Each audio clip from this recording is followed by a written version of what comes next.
Jean Kélévich, qui a subi les camps, dit le pardon. Alors, on va garder ça aujourd'hui comme deuxième conviction. Le pardon n'existe que pour l'impardonnable. Alors, il n'existe pas que pour la pédophilie et l'inceste. Il n'existe pas pour les parents des gens qui ont été tués par Mohamed Merah. Il existe pour ce qui me paraît impardonnable. Tu m'as pris mon terrain.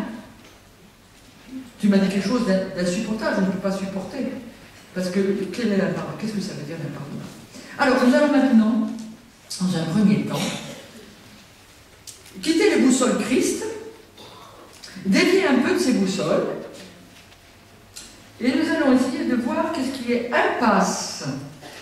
Alors, c'est important pour notre vie, mais c'est important pour votre travail pastoral. Ce qui est impasse dans la démarche du pardon, ce qui est piège.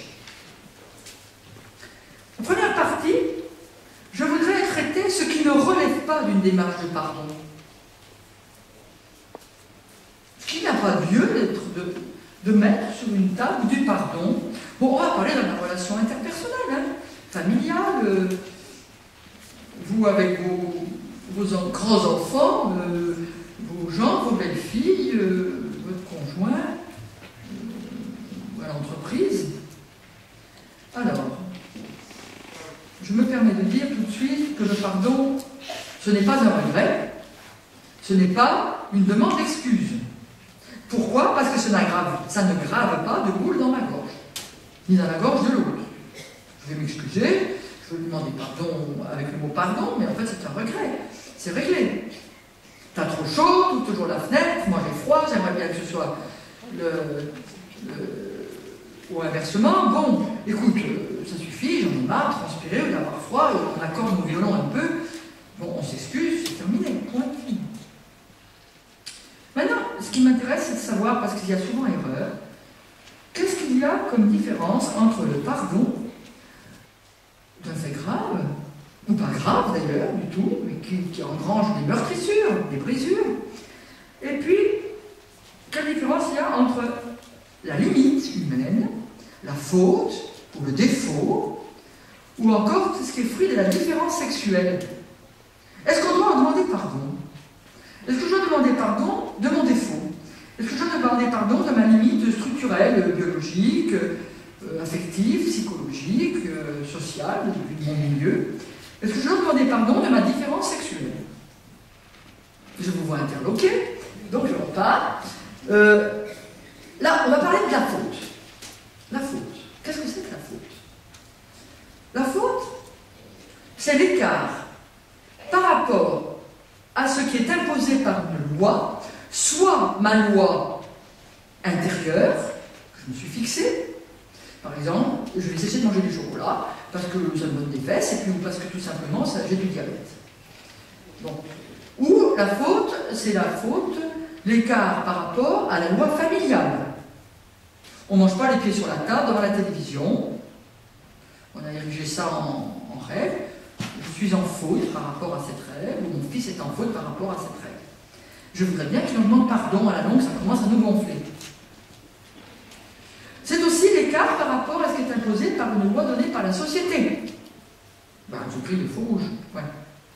Chaque micro-société a ses propres lois. Je n'ai pas à demander pardon de ce qui relève de mes lois intérieures, des lois familiales, des lois de la société, sauf si, point de suspension. C'est pour vous tout à l'heure. Les limites affectives. Je pleure tout le temps, pour la moindre chose, je me mets à chialer. Au contraire, j'ai l'impression d'être un caillou, mais je ne suis pas un caillou. Les limites psychologiques, les limites sociales, les limites spirituelles, liées à l'incompétence, liées à la peur, avec des conséquences effectivement sur la relation. Je donne un exemple, j'ai une limite, quand je porte un pot plein d'eau, eh ben, j'ai peur de le faire tomber, puis je le fais tomber. Du coup, je cassais le pot de la mère de mon mari, quelle catastrophe. Bon. Donc, on n'est pas Dieu, on est limité. Dans l'affectivité, je ne sais pas dire je t'aime, je ne sais pas dire je te demande pardon. Je suis un taiseux, je suis une taiseuse. Je le dis avec un pot de fleurs, je fais la vaisselle, mais ma femme, elle aimerait bien que je dise quelque chose, qui marque quelque chose. Limite. Je n'ai pas à demander pardon de ses limites. Ça ne relève pas du pardon. Sauf si les différences sexuelles. Il y a entre nous des différences liées au sexe, à l'histoire de chacun, qui sont sources permanentes. D'ailleurs, c'est ce qui est le plus difficile dans une entreprise. Il y a des rapports difficiles entre femmes, qui se créent plus facilement l'union qu'entre femmes et hommes, par exemple. Si on est une femme, avoir un chef d'entreprise femme, c'est plus difficile d'avoir un chef d'entreprise homme. Et souvent inversement. Bon, c'est des catégories un peu grosso modo, on a tous de l'homme, tous de la femme. Mais nous sommes différents. Nous sommes différents dans notre relation à nous-mêmes, je ne développe pas, relation à notre corps, relation à l'autre, relation à Dieu même. L'épreuve de la différence, qui est source de conflit, pourrait nous faire penser que nous avons à exiger du conjoint, par exemple, ou du fils ou de la fille, une demande de pardon. Je n'ai pas à demander pardon de la différence sexuelle, pardon de ce qui a marqué mon histoire, pardon de mon origine, pardon d'être fille d'une mère qui est comme ça, pardon que lui soit fils d'un père qui est comme ça. La différence est une grâce reçue du Créateur. Elle m'empêche, le nous, dont je parle du couple, elle m'empêche, ou dans la communauté religieuse, elle m'empêche le nous fusionnel. Elle me rappelle qu'à moi tout seul, je ne suis pas tout. Je ne suis pas le maître ni de mon conscient ni de mon inconscient. Elle me rappelle que je ne suis pas unifiée, ni dans mon corps, ni dans mon cœur. Pour être moi, j'ai besoin de l'autre comme allié, différent, non identique. On sait que l'amour, c'est le manque assumé. Hein? Alors, c'est même le lieu de conversion, la différence. Alors, le pardon. Quand est-ce que je dois demander pardon du défaut, de la limite humaine, de... Qu'est-ce que j'ai raconté encore? De la faute et de la différence sexuelle. Quand j'érige la faute, la limite, le défaut, ma différence sexuelle, ma différence génétique, patrimoniale, etc., quand je l'érige comme toute puissance qui doit gérer, qui doit organiser, qui doit s'imposer dans le lieu où je vis. Quand je gêne, je blesse volontairement par ma différence, par ma limite, par mon défaut.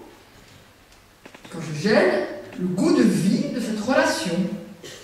Quand ma limite devient le centre de la vie familiale. Quand je deviens la loi pour tous. Quand ma faute devient un système de vie qui met la vie des autres en mal-être. Bref, quand cela engrange chez l'autre